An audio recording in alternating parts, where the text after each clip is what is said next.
Pero bueno, vamos a comenzar con esta clase en la noche de hoy. Y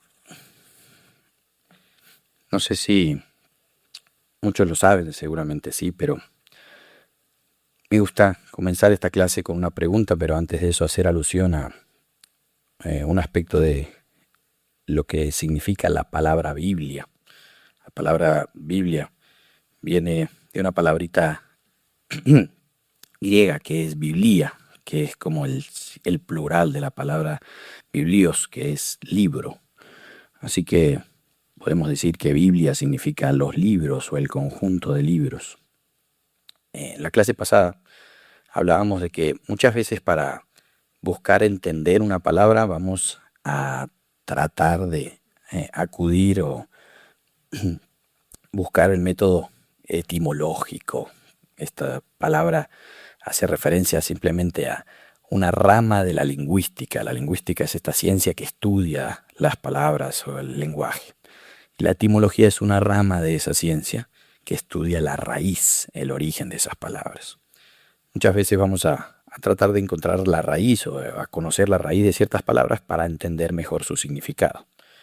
Suelo decir esto también en la clase anterior, no sé si lo dije, pero a medida que vayamos aprendiendo cosas, tenemos que tener mucho cuidado con pretender que porque una palabra signifique algo en su original, ese sea el sentido de la palabra. Esto se conoce muchas veces un error como las falacias etimológicas, que es pretender que porque la raíz de una palabra significa algo, esa palabra significa simplemente eso. El ejemplo más cotidiano que hay de una falacia etimológica, de una conclusión errada por aludir o acudir a la raíz de una palabra, es la palabra villano. Si yo digo de dónde viene la palabra villano viene de aquellos que son de una villa, ¿cierto? En el sentido de un valle, por así decirlo.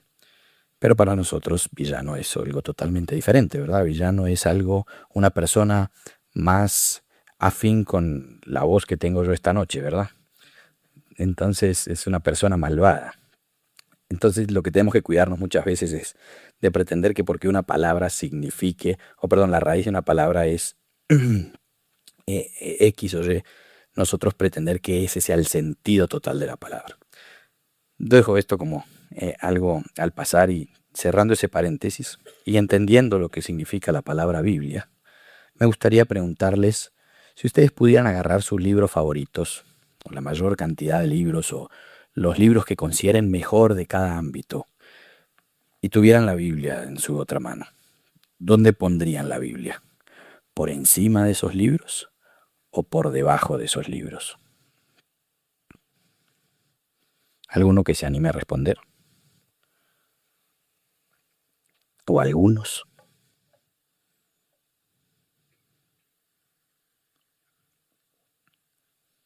Los silencios esta noche me sirven para tomar este té raro que me hizo mi esposa, pero bueno.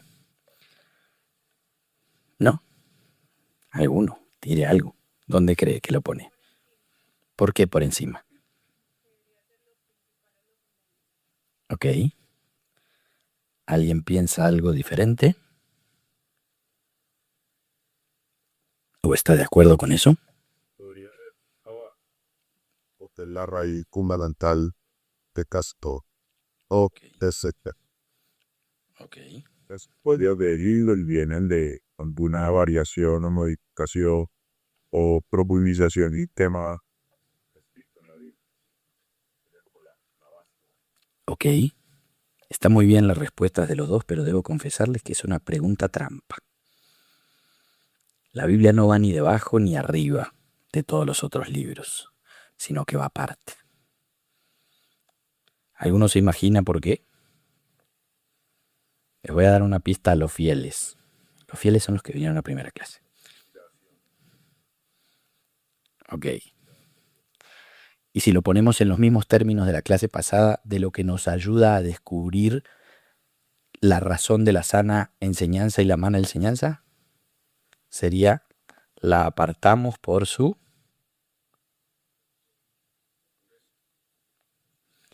¿Qué es lo que nos ayuda?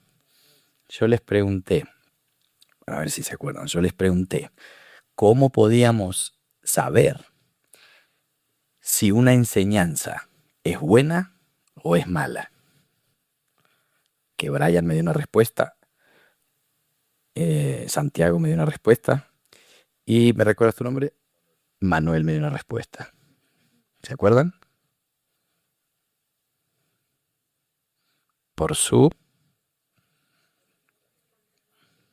No viniste, pero muy bien. Puedes sentarte con los fieles. Por su origen. Aquello que nos ayuda a determinar si una enseñanza, si la doctrina es sana, si es buena o mala, es por su origen. ¿Se acuerdan que hablábamos que el ser humano cambia? Que el ser humano es imperfecto y que todo lo que proviene de nosotros hoy en día puede tener un enfoque, pero el día de mañana cambia esa opinión. Pero ¿qué veíamos en la Escritura en Santiago? Todo lo bueno proviene de Dios, del Padre de las luces, en el cual no hay ni cambio ni sombra de variación. Él es inmutable, Él no cambia, Él es perfecto. Nosotros cambiamos todo el tiempo y somos imperfectos. Y por eso sabemos, y por el origen de donde viene la doctrina o la enseñanza, sabemos si es algo bueno o malo.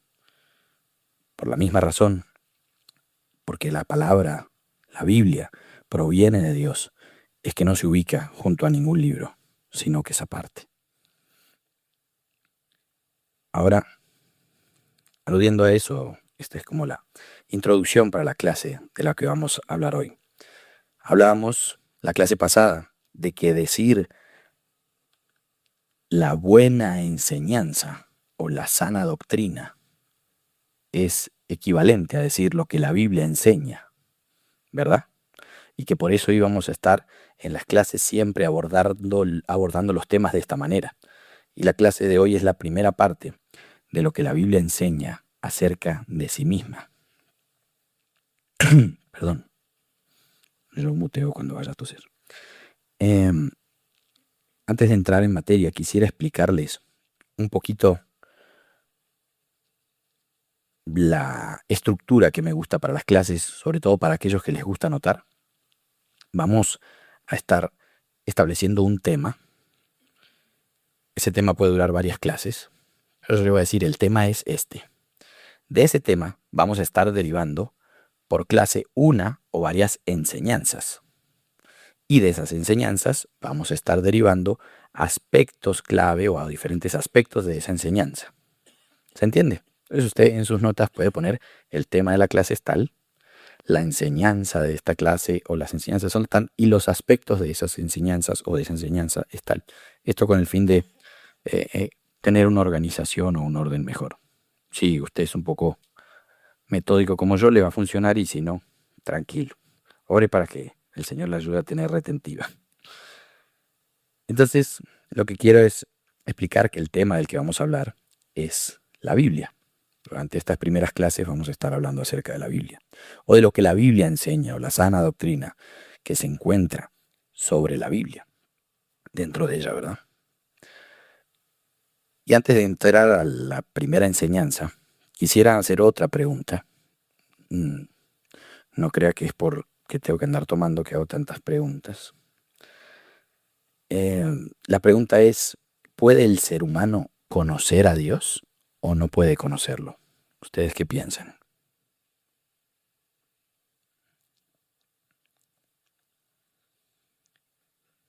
La relación que tenga con él. ¿Ok? O sea, es como que depende. ¿Ok? ¿Hay más? Ok. Puede conocer, pero solo lo que Él ha revelado. Ok. Vamos a profundizar entonces un poquito más en la pregunta. ¿Puede el ser humano conocer a Dios por sus propios medios? Muy bien. Así que es importante que, como bien decía nuestro amigo, Él nos revele, Él se revele a nosotros. Y la primera enseñanza que vamos a estar abordando acerca del tema de la Biblia es la revelación o la revelación de Dios. Y estudiamos la revelación de Dios porque la verdad no es algo que el ser humano descubre o encuentra por sí mismo. La verdad es Dios. Y para conocer a Dios necesitamos que Él se dé a conocer. Y Dios se revela o se muestra para que lo podamos conocer. Y no solamente poder ser informados acerca de Él, sino que, como decimos una y otra vez en este proceso, poder ser transformados por medio del conocimiento de Él y alcanzar la vida eterna en Cristo Jesús. Y el primer aspecto que vamos a tratar acerca de esta enseñanza de la revelación es la necesidad de la revelación. Y como decíamos hace un momento, el ser humano no puede conocer a Dios por sí mismo. El ser humano necesita que Dios se revele para poder conocerlo verdaderamente. ¿Por qué? Precisamente porque Dios es infinito, Dios es eterno, Dios es todopoderoso. Nosotros somos seres finitos, nosotros somos personas que no comprendemos todo, que somos limitados en contraste con Él. Así que si Dios no tomase la iniciativa de darse a conocer a nosotros, nosotros no podríamos conocerlo bajo ningún punto de vista por nuestra propia cuenta. El problema no es que Dios sea un ser lejano e indiferente a nosotros, sino que el conocimiento de Dios verdadero solo se da cuando Él decide revelarse. Y lo que vamos a estar evaluando una y otra vez o hablando una y otra vez en este aspecto es que conocer a Dios no es el resultado del esfuerzo humano, sino de la gracia y la misericordia de Dios al hablar y darse a conocer. Existen cosas que simplemente nosotros no podemos conocer de Dios por, como decíamos hace un momento, nuestra naturaleza. Y estas no son ideas mías, sino que lo vemos en la Escritura. Deuteronomio capítulo 29, verso 19 dice: las cosas secretas pertenecen al Señor nuestro Dios, mas las reveladas son para nosotros y para nuestros hijos para siempre, a fin de que guardemos todas las palabras de esta ley. Este pasaje, Moisés le está hablando al pueblo de Israel justo antes de que entren a la tierra prometida. El pueblo ya había visto las maravillas, la grandeza de Dios en toda la obra en que habían sido liberados de Egipto. Ellos ya habían visto que tenían un Dios poderoso, ya habían recibido su ley y estaban a punto de asumir, una vida de responsabilidad para entrar a una tierra prometida donde iban a vivir bajo los preceptos de Dios. Y Moisés les enseña y les dice claramente que no todo acerca de Dios les ha sido revelado, pero que Dios sí les había dado a conocer lo suficiente para que en esta nueva vida, en esta nueva etapa en la que iban a entrar, pudieran vivir bajo la voluntad de Dios y en obediencia. Así que, al igual que el pueblo escogido, nuestro énfasis, así como el que ellos deberían tener para entrar a la tierra prometida, no debe ser pretender conocer todos los misterios de Dios, sino que recibir con fidelidad lo que Él ha revelado para guiarnos como su pueblo. Y este principio de que Dios se ha revelado no aparece simplemente en la ley de Moisés. Vemos que todo el tiempo Dios se revela y actúa a lo largo de la historia. Hebreos capítulo 1, versos 1 y 2 dice: Dios, habiendo hablado muchas veces y de muchas maneras en otro tiempo a los padres por medio de los profetas, en estos últimos días nos ha hablado por su Hijo. Vamos más adelante a seguir hablando de este texto, pero quiero que entendamos o nos centremos en el primer versículo, donde el autor de los Hebreos le escribe a creyentes judíos que estaban siendo tentados a retroceder en su fe en Cristo, que ellos, como bien sabían, en el tiempo pasado, Dios había hablado muchas veces por medio a los padres. Los padres son sus antepasados, los descendientes de Abraham. Y había hablado en muchas ocasiones por medio de los profetas. El autor recuerda que Dios no permaneció en silencio, sino que habló repetidamente que el conocimiento de Dios que el pueblo tuvo no fue producto de reflexiones que tuvieron como pueblos o como sabios dentro de las gobernanzas del pueblo, sino que era producto de que Dios haya tomado siempre la iniciativa de hablar. Porque nosotros siempre necesitamos que Dios hable para conocerle. Y esto lo vemos incluso desde el inicio, desde la creación. Génesis, capítulo 1, versos del 1 al 3, relata la creación. En el principio creó Dios los cielos y la tierra, y dijo Dios, sea la luz, y fue la luz. Algo importante es que este texto repite esta frase. A lo largo del texto vemos del relato de la creación unas 9 veces la expresión y dijo Dios. Y esta expresión no es accidental. La creación se manifiesta y responde ante la palabra de Dios. Cada vez que Dios habla en la creación, algo ocurre. Y dijo Dios, sea la luz, y dijo Dios, haya expansión, y dijo Dios, que la tierra produzca vegetación, y que la tierra produzca, y dijo Dios, haya lumbreras, y dijo Dios, que la tierra produzca seres vivientes, etcétera, etcétera, etcétera. Lo que queremos decir o enfatizar es que el acto de revelación de Dios también es un acto creador de Dios, es un acto del obrar de Dios.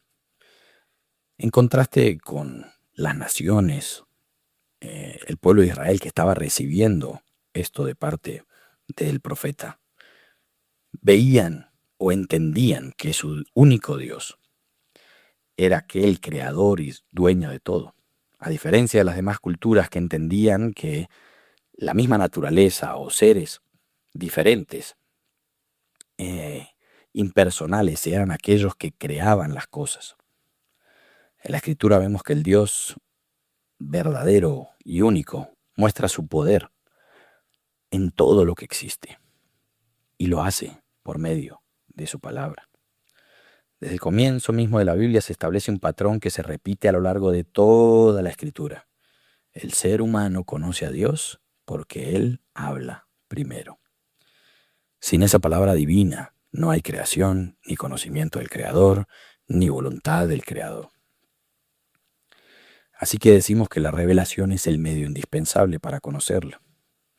El hecho de que Dios haya tomado la iniciativa de revelarse nos llama a nosotros a 2 aspectos importantes en nuestra conducta. El primero es la humildad y el segundo la gratitud. Humildad porque no conocemos a Dios porque seamos inteligentes, más espirituales que los demás, que tengamos una voluntad, una disciplina mayor que el resto. Y gratitud porque entendemos que la revelación de Dios la conocemos y como la conocemos, la valoramos, la escuchamos y la obedecemos, porque no es algo que obtenemos por mérito propio. Para cerrar con este aspecto, entendemos que fuera de lo que Dios ha revelado, no vamos a encontrar ningún conocimiento verdadero de Él. Pero es obligado que nos preguntemos no solo si es necesario la revelación de Dios a nosotros, sino cómo se revela a Él o cómo se ha revelado a nosotros. Y siempre se expresa que lo ha hecho de 2 maneras. Él se ha revelado de una manera general y de una manera especial. El segundo aspecto que vamos a estar hablando acerca de la revelación es la revelación general, que Dios se ha revelado de manera general. Y esto significa que Dios se ha dado a conocer de manera general o natural, si se quiere, a toda la humanidad. Cuando hablamos de que Dios se revela de manera general en la naturaleza, nos referimos a la manera en que Dios se da a conocer a todas las personas en todo tiempo y en todo lugar. Y esta revelación solemos decir que puede percibirse de 3 formas principalmente. La primera es en la creación, en la grandeza, en la magnificencia de la creación. La segunda es en la conciencia moral del ser humano. Y la tercera es en el desarrollo de toda la historia. Y aunque esta revelación por sí misma no conduce a la salvación, sí deja claro algo muy importante, que Dios existe y que es todopoderoso, y que el ser humano es responsable delante de Él. Hablemos un poco más acerca de esto. Encontramos en el Salmo 19, verso 1, al salmista proclamando lo siguiente: los cielos cuentan la gloria de Dios, y el firmamento anuncia la obra de sus manos. En este versículo el salmista contempla la creación y reconoce que ella no es silenciosa. La creación no es algo que está ahí de manera neutral, sino que los cielos, con su grandeza, con su orden, con su majestad, siempre han despertado, al igual que lo hace hoy, una conciencia en el ser humano de lo trascendente. ¿Acaso no sabemos que las culturas antiguas adoraban las esferas celestes? Hay algunos que los hacen incluso hoy. Pero esa magnificencia de la creación, en general el asunto del universo, los cielos, no genera sorpresa o inquietud, intriga y un sentido de que hay algo que nos trasciende o más poderoso que nosotros solamente en las culturas antiguas, sino que a lo largo de la historia y en la modernidad, incluso la evidencia de un diseño inteligente, de un ajuste fino que puede la ciencia incluso tratar de comprender, como lo que llaman las constantes antrópicas, asuntos que son meramente necesarios, constantes, que si no existiese o hubiese una mínima variación, no hubiese podido haber vida en la Tierra. Por eso es que decimos que los cielos proclaman la gloria de Dios. La creación, de manera general, es evidente, proclama que hay un Dios. Ahora, cuando hablamos de que la creación actúa no de manera silenciosa, sino como un testigo que, sin pronunciar palabras, incluso pregona que hay un Dios, no lo decimos solamente por ideas propias, sino que también lo podemos ver en la Escritura. Romanos capítulo 1, verso 20 dice: porque desde la creación del mundo, sus atributos invisibles, su eterno poder y su naturaleza divina se han visto con toda claridad, siendo entendidas por medio de lo creado, de manera que ninguno tiene excusas. Aquí el apóstol explica que toda la humanidad es responsable delante de Dios. Pablo afirma que Dios ha dejado evidencia clara de su existencia en todo lo creado. Así que el problema del ser humano no es la falta de revelación o el ocultamiento divino, sino el rechazo que tiene en su corazón hacia Dios. Esta revelación es tan evidente que deja al hombre sin excusa para su incredulidad. La segunda forma en la que percibimos la revelación general, que Dios se ha revelado de manera general a todos, es a través de lo que llamamos o conocemos como la conciencia moral o la ley moral. Romanos capítulo 2, versos 14 y 15 dicen: porque cuando los gentiles que no tienen la ley cumplen por instinto los dictados de la ley, ellos, no teniendo la ley, son una ley para sí mismos, porque muestran la obra de la ley escrita en sus corazones. Su conciencia dando testimonio y sus pensamientos acusándolos unas veces y otras defendiéndolos. En este pasaje Pablo explica que incluso quienes no han recibido la ley, incluso quienes no tienen la instrucción de Dios, poseen una ley dentro suyo, algo que alimenta su comprensión sobre lo que está bien y lo que está mal. Esta conciencia moral distingue lo bueno y lo malo, y no solo lo distingue, sino que nos permite evidenciar que existe una norma superior por encima de los seres humanos. Esta norma, a través de ella, Dios nos revela su justicia.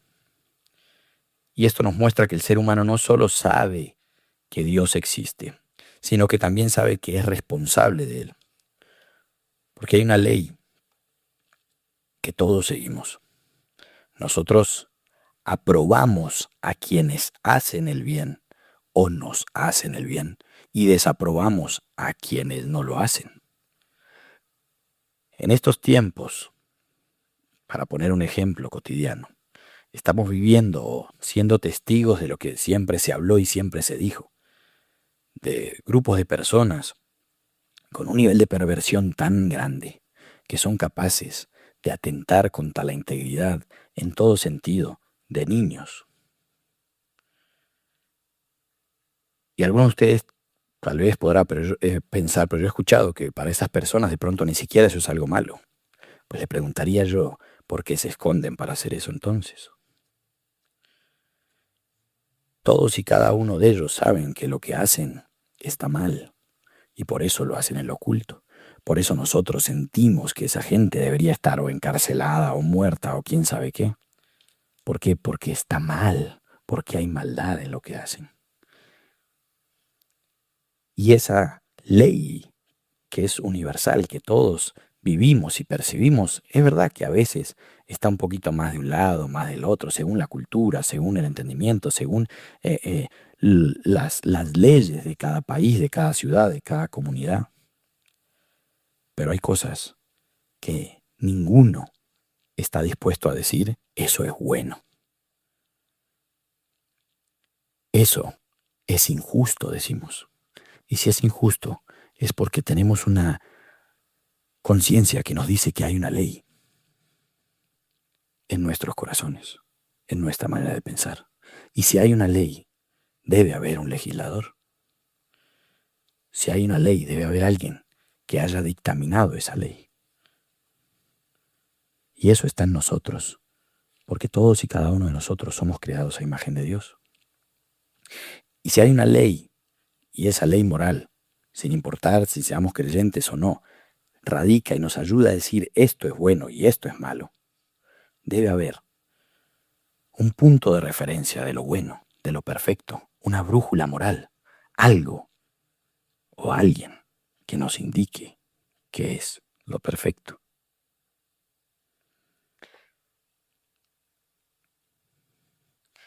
Decimos que la tercera forma en la que percibimos la revelación general, es en el desarrollo de toda la historia. Viendo su mano, la mano de Dios revela que Él está ahí en el transcurso de toda la historia.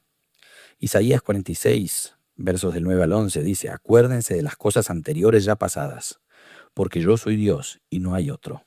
Yo soy Dios y no hay ninguno como yo, que declaro el fin desde el principio y desde la antigüedad lo que ha sido hecho. Yo digo, mi propósito será establecido y todo lo que quiero realizaré. Yo llamo del oriente a un ave de rapiña y de la tierra lejana al hombre de mi propósito. En verdad he hablado y ciertamente haré que suceda. Lo he planeado, así lo haré, dice Dios a su pueblo por medio del profeta. Aquí tenemos a el pueblo de Dios siendo tentado en un contexto de idolatría tan grande, donde ellos doblegaban su voluntad a los ídolos, culturas aledañas a ellos, entregaban su vida para pedirle a diferentes dioses que cumplieran sus propósitos, que los bendijeran, que los sanaran de la enfermedad. Pero Dios está una y otra vez diciendo, soy yo el que interviene, soy yo tu Dios, el que establece las cosas desde el principio hasta el final de los días. De alguna u otra manera, lo que el profeta les estaba diciendo, no busquen en los dioses paganos lo que puede hacer únicamente su Dios, que es meter su mano y ordenar y guiar las cosas en su soberanía, en su providencia, para bien del propósito de él mismo.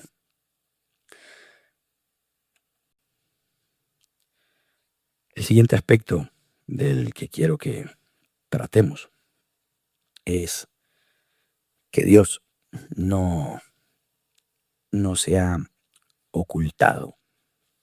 Voy a pedirle un favor a Nico o a si podemos abrir la presentación en otro compu, por favor.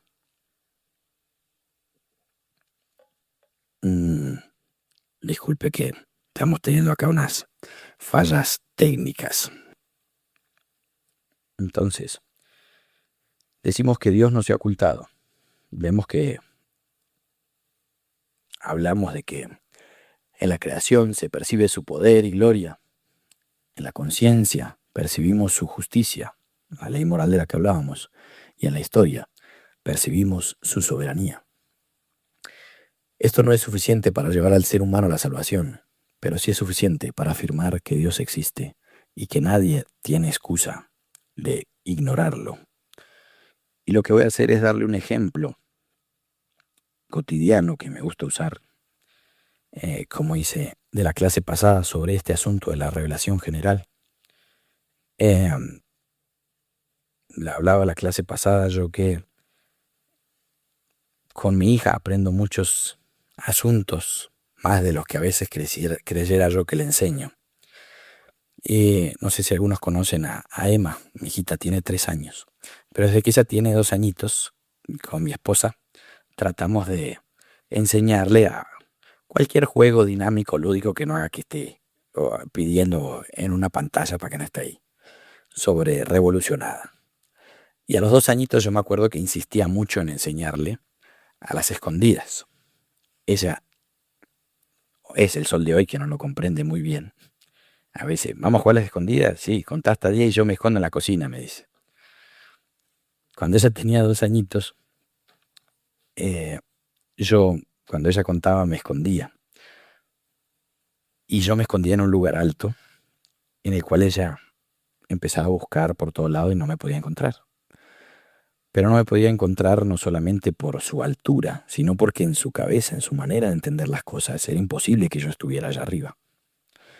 Y ella buscaba en las diferentes habitaciones de casa, hasta que llegaba a un punto donde se empezaba a desesperar, ¿no? Se asustaba y empezaba a decir, papá, papá, ¿dónde estás, papá? Y cuando ella ya se empezaba a preocupar, yo la llamaba.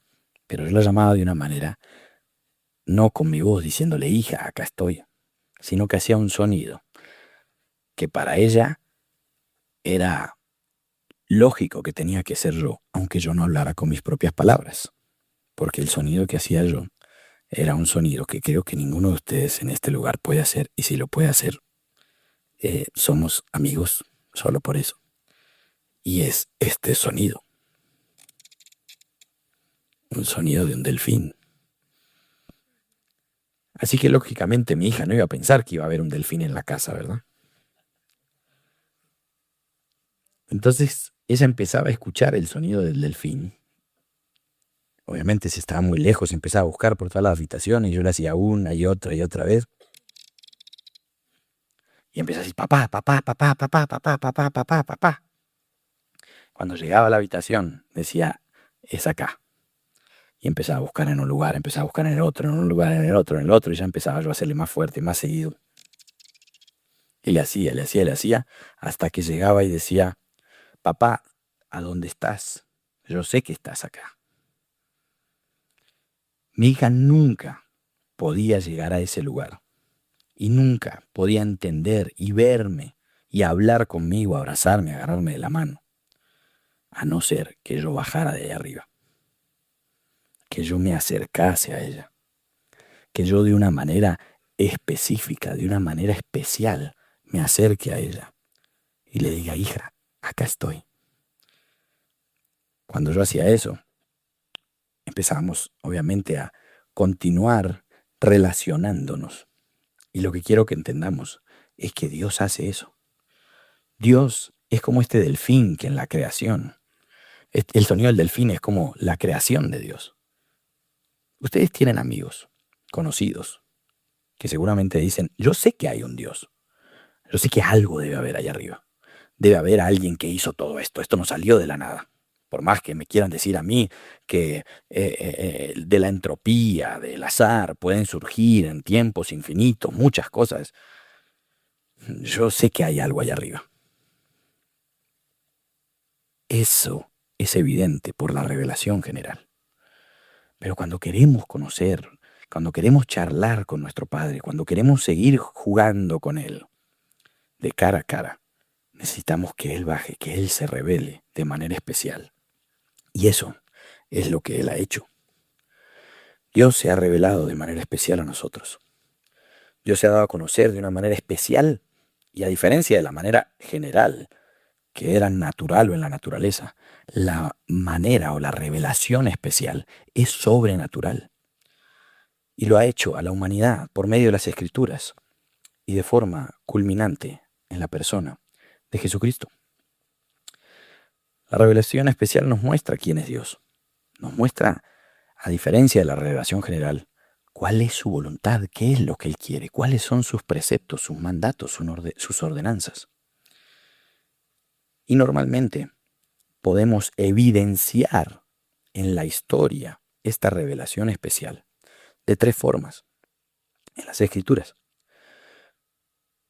Lo vemos en los relatos del Antiguo Testamento en manifestaciones físicas de Dios, lo que los teólogos llaman las teofanías. Ahora vamos a, al igual que hicimos la clase pasada con palabras que suenan rimbombantes, las vamos a simplificar y las vamos a hacer cotidianas en nuestro idioma. La siguiente forma en la que nos damos cuenta o la que evidenciamos la revelación especial que Dios se ha comunicado en la Escritura es por medio de los profetas a su pueblo. Y de manera culminante lo ha hecho en la persona del Hijo. ¿Qué significa esto de las manifestaciones de Dios? En la Escritura vemos las famosas teofanías. Al igual que hicimos con la palabra teología y sana doctrina, vamos a apelar a la etimología, obviamente, con mucho cuidado por lo que hablamos a la introducción de la clase. Theos es una palabrita griega que significa Dios, y phainos significa mostrarse, brillar, darse a conocer, revelarse. Y estas manifestaciones externas de Dios en las Escrituras las vemos repetidamente en el Antiguo Testamento. Dios se le aparece a Abraham en Génesis 18, en la zarza ardiente se le aparece a Moisés en Éxodo 3, en la columna de la nube de fuego que acompaña al pueblo en el desierto en Éxodo 13. Y vemos que de manera exterior Dios se manifiesta en la creación y se revela, baja y se muestra.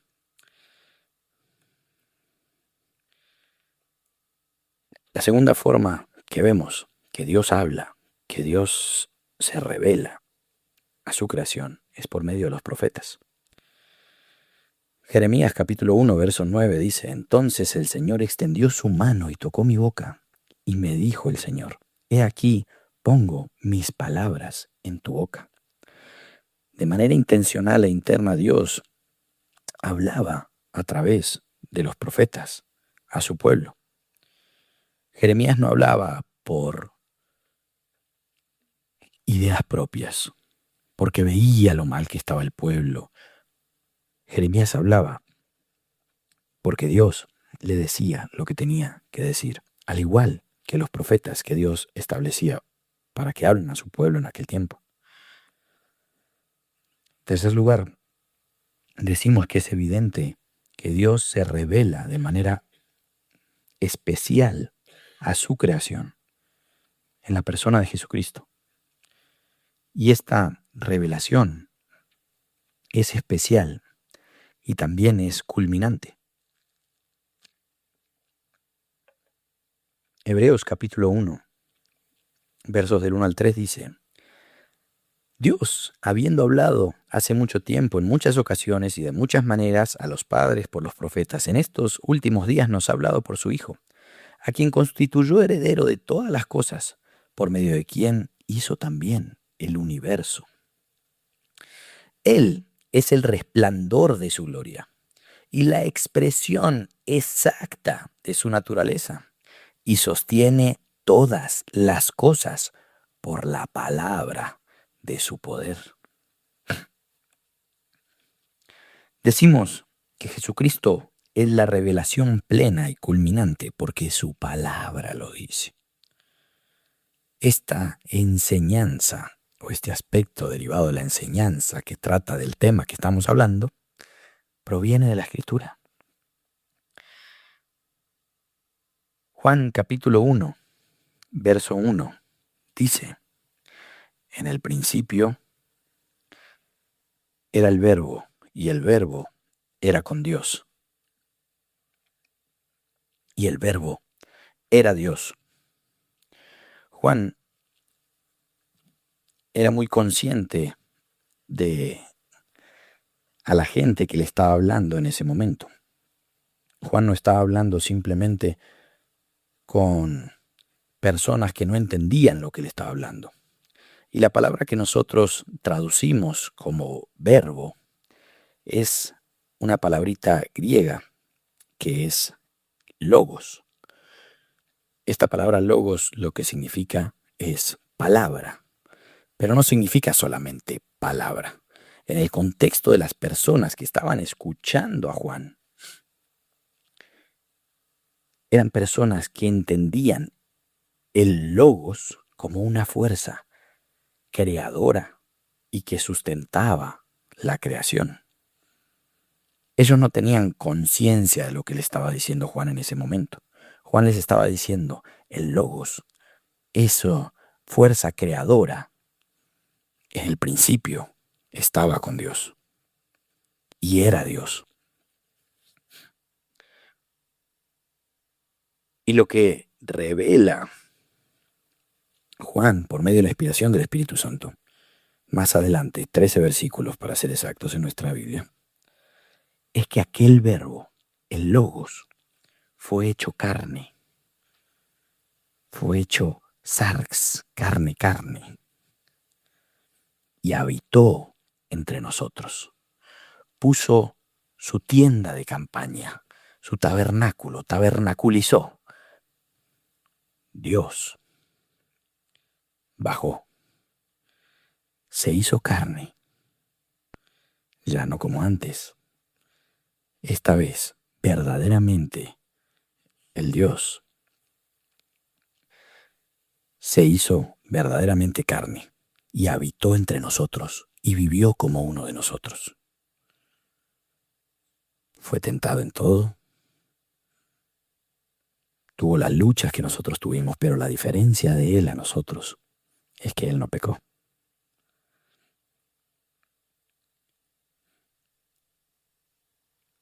Un par de versículos más adelante, Juan capítulo 1, verso 18 dice: a Dios nadie lo ha visto jamás. El Dios unigénito, que está en el seno del Padre, Él lo ha dado a conocer. La manera de conocer a Dios es por medio del Hijo, está diciendo Juan. Nadie ha visto a Dios. Nadie ha visto al Creador. Pero Él, el Logos, el que bajó, Él nos permite y nos lo ha dado a conocer. Así que todo lo que podemos conocer verdaderamente de Dios, lo conocemos por y en el Hijo. Toda la Escritura, todos y cada uno de las palabras de la Escritura apuntan a la palabra, al Creador. Apuntan a Jesucristo, por medio de quien fueron hechas todas las cosas, la palabra. Y dijo Dios, sea la luz. En el principio Él estaba con Dios, en el principio Él era Dios. Por medio de Él fueron hechas todas las cosas. Así que tenemos que comprender eso, mis hermanos, que la vida cristiana, como su palabra lo dice, está centrada en Cristo. Comprender la revelación especial, entender el sentido del mensaje de la Escritura, nos ayuda a entender que todo se centra en Cristo. La Biblia no es un libro que nos ayuda a informarnos en asuntos X o Y de la vida, sino que es el camino por el cual Dios nos conduce a la salvación por medio de la fe en Cristo y nos ayuda a tener una relación viva con Él. Al acercarnos a la palabra con fe y obediencia, nosotros somos transformados y guiados a una comunión más profunda con Dios.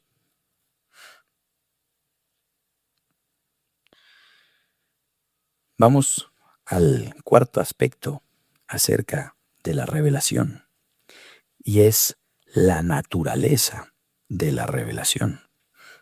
El primer aspecto, ¿recuerdan cuál fue?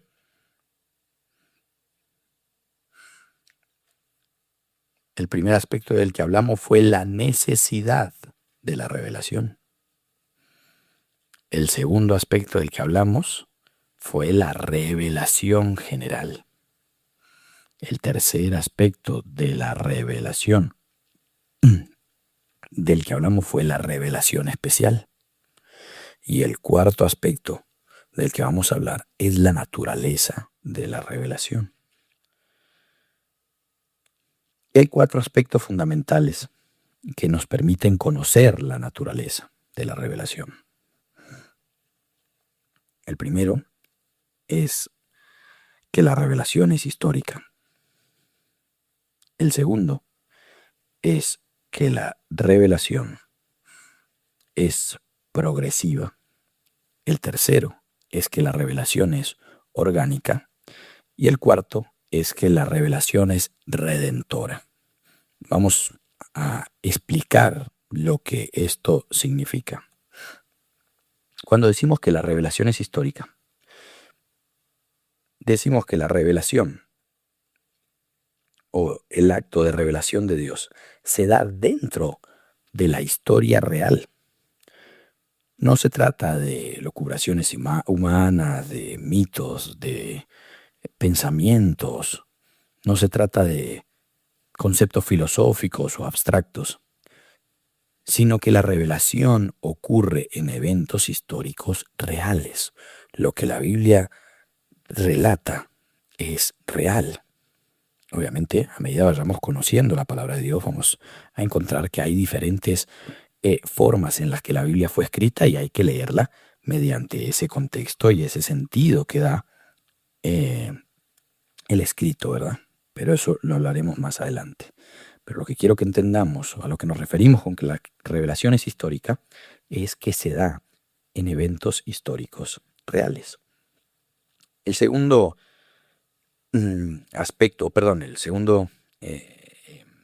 la segunda expresión de la naturaleza de la revelación es que es progresiva. Esto lo que significa es que la revelación no fue dada completa de una sola vez, sino que a lo largo de la Escritura vemos, y a lo largo de la historia de la humanidad, vemos cómo Dios se ha ido revelando, se ha ido mostrando, se ha ido dando a conocer de manera gradual. Colosenses capítulo 2, versos 16 y 17 dice: por tanto, que nadie se constituya juez entre ustedes con respecto a la comida o a la bebida o en cuanto al día de fiesta o a la luna nueva o al día de reposo. Cosas que solo son sombra de lo que ha de venir, pero el cuerpo pertenece a Cristo.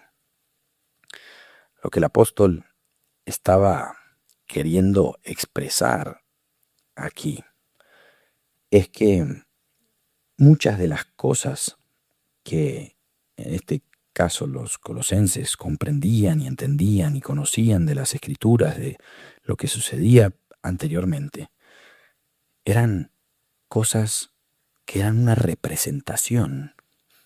En teología se dicen los tipos de Cristo, formas, figuras de lo que había de venir o del que había que venir. Cuando hablemos acerca de lo que la Biblia enseña sobre Jesús, vamos a profundizar en esto. Pero lo que se está hablando aquí es que, por ejemplo, Adán era un tipo de Cristo. No se confunda, no estoy diciendo que Adán no era Adán y no existió y no fue un ser humano creado por Dios, sino que el entendimiento de lo que Adán tenía que hacer, iba a hacer, que no lo logró, era una manera en que Dios desde ese instante estaba revelando su plan para el futuro, para el postrer Adán, como dice la Escritura, sí iba a poder lograr. De la misma manera, el Cordero Pascual, la Pascua, la ley, el tabernáculo, el Cordero sacrificial, son figuras, sombras de lo que iba a ir revelándose con el tiempo hasta llegar a Cristo. Entender verdaderamente la ley y los sacrificios, para poder entender verdaderamente la ley y los sacrificios, el significado y el propósito, hay que poder vivir a Cristo.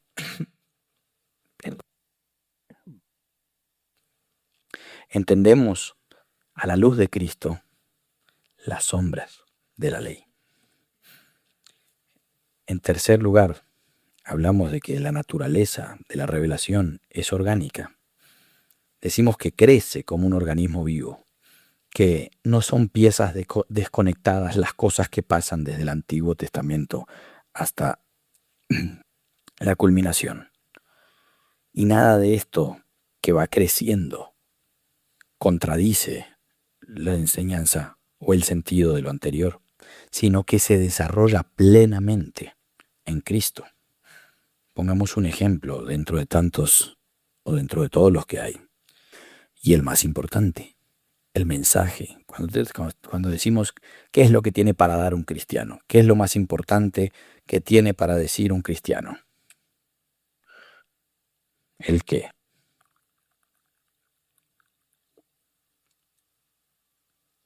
¿Qué es de lo que un cristiano tiene que hablar? No se preocupe, no son preguntas trampas. Es la obviedad de la que está pensando. ¿Qué es lo que tenemos que anunciar nosotros? El Evangelio. Y sí o no, que muchas veces pensamos que el Evangelio se empieza a contar con Cristo. Pues el Evangelio se anuncia. La buena noticia, el mensaje, el plan de Dios, desde la creación, desde el inicio, desde el Génesis. Génesis capítulo 3, verso 15. Luego de que Satanás ha engañado a la mujer y la mujer desobedecido a Dios junto con el hombre, Dios les dice, pondré enemistad entre tú y la mujer, le dice a la serpiente, y entre tu simiente y su simiente, y él te aplastará la cabeza, y tú le herirás el talón o el calcañar. Dios está anunciando el plan de salvación. Dios está anunciando el Evangelio desde ese momento. De la descendencia de la mujer iban a ser él, que iba a destruir a la serpiente, a la muerte, al pecado. Y eso es lo que se conoce como el protoevangelio. Proto significa semilla. Y ustedes saben que el evangelio es la buena noticia de la salvación. De que por más que el ser humano haya desobedecido, caído y estado enemistado con Dios, Él envió a su Hijo por amor, para que todo aquel que en Él crea no se pierda, sino que tenga vida eterna, por medio de la fe en Él. Y de esa manera poder reconciliar el ser humano con Dios. Esa es la buena noticia de lo que Dios vino a hacer. Pero se da en forma de semilla desde el Génesis. Por eso los estudiosos le llaman a esto el protoevangelio. La revelación se descubre en la persona del Hijo, pero se anuncia desde la creación. Y cuando digo que la revelación crece como una semilla, es porque desde esta promesa inicial que vemos que Dios establece, esa semillita se va construyendo, se va creciendo y se va formando como una planta en el desarrollo profético, en lo que los profetas anunciaban. Vemos una y otra vez alusiones a Cristo en los profetas. Isaías nos habla del varón de dolores, del que ha de venir. Inclusive David una y otra vez habla del Señor, de mi Señor. Habla todo ese desarrollo profético, ese hablar y esa anunciación del mensaje tiene que ver desde la semilla y crece como una planta. Pero hay un cumplimiento, como un árbol que da fruto, donde ahora entiendo Ahora entiendo lo que leí en el principio. Ahora entiendo el significado y la razón de ser de todas estas leyes, de estas normas, de estas tribulaciones, de estas victorias, de estas derrotas que tuvo el pueblo de Dios. Porque las comprendo en Cristo. Porque todo cobra sentido en Él. Desde la promesa en el Edén hasta la plenitud en Cristo, la revelación crece de manera orgánica, de manera coherente, sin contradicción, hacia su cumplimiento definitivo. El cuarto aspecto que nos habla acerca de la naturaleza de la revelación es que la revelación es redentora. El propósito principal de la revelación bíblica no es solamente informar, sino revelarnos ese plan de salvación, la buena noticia, el Evangelio. Como decimos desde el primer momento de esta clase, la verdad no se descubre. La verdad no se encuentra por el esfuerzo humano, sino que se revela, porque su origen está en Dios. La verdad o ese conocimiento verdadero lo podemos adquirir no mediante la investigación, mediante el esfuerzo de conocer, de estudiar, de reflexionar, sino que ese conocimiento de Dios es posible porque Él mismo decide darse a conocer. Y como hablábamos en la clase pasada, ese conocimiento de Dios, eso que Él nos revela, no es para información, es para formación.